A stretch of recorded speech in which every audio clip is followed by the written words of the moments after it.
தேவனுடைய நாமம் மகிமைப்படுவதாக. வேதத்தில் நான் வாசிக்கிறோம். 1 பேதுரு 1 அதிகாரம் 15 வசனத்திலே, உங்களை அழைத்தவர் பரிசுத்தராய் இருக்கிறது போல நீங்களும் உங்கள் நடக்கைகள் எல்லாவற்றிலேயும் பரிசுத்தராய் இருங்கள் என்று கர்த்தருடைய வார்த்தை மிகவும் தெளிவாக கூறுகிறது. ஆம் பிரியமானவர்களே, நம்மை அழைத்த தேவன் பரிசுத்தராய் இருக்கிறார். நாமும் அவரை போல பரிசுத்தம் உள்ளவர்களாய் வாழ வேண்டும்.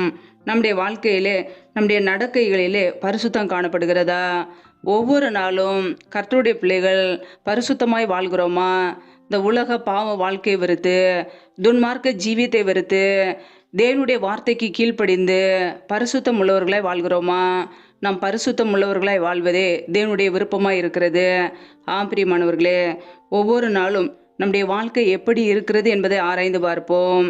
தேவனுக்கு பிரியமில்லாத காரியங்கள் நம்முடைய வாழ்க்கையிலே காணப்படும் என்றால் அவைகளை விட்டு மனம் திரும்பி தேவ சமூகத்திலே தாழ்த்துவோம். கர்த்தர் நம்மை அவருடைய கிருபையினால் நிரப்பி நம்முடைய குறைகள் குற்றங்களை மன்னித்து ஆசீர்வதிப்பார். ஹல்லேலூயா.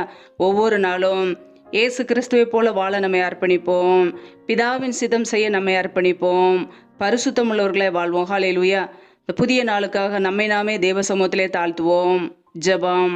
எங்களை அதிகமாய் நேசிக்கிற எங்கள் அன்பின் பரலோக தகப்பனே, மை துதிக்கிறோம், ஸ்தோத்தரிக்கிறோம் அப்பா. இந்த புதிய நாளை காண செய்த கிருபைக்காக நன்றி அப்பா. இந்த புதிய நாளிலும் புதிய கிருபைகளை கொடுங்க. உடைய வல்லமினால் நிரப்புவீராக. உடைய அபிஷேகத்தினால் நிரப்புங்க. புதிய நாள் எங்களை அபிஷேகம் பண்ணுங்க. காண்டாமிருகத்துக்கு ஒத்த பலனை தாங்கப்பா. இணைந்திருக்கிற ஒவ்வொரு பிள்ளைகளையும் உடைய கரங்களிலே அர்ப்பணிக்கிறோம். காத்திருக்கிற ஒவ்வொரு பிள்ளைகளையும் அபிஷேகம் பண்ணுங்க. உடைய வல்லமை வரங்களினால் நிரப்புங்கப்பா. ஆவிக்குரிய கனிகளினாலும் ஆவிக்குரிய வரங்களினாலும் நிரப்புங்க. கர்த்தரே பிள்ளைகளை ஆசீர்வதிப்பீராக.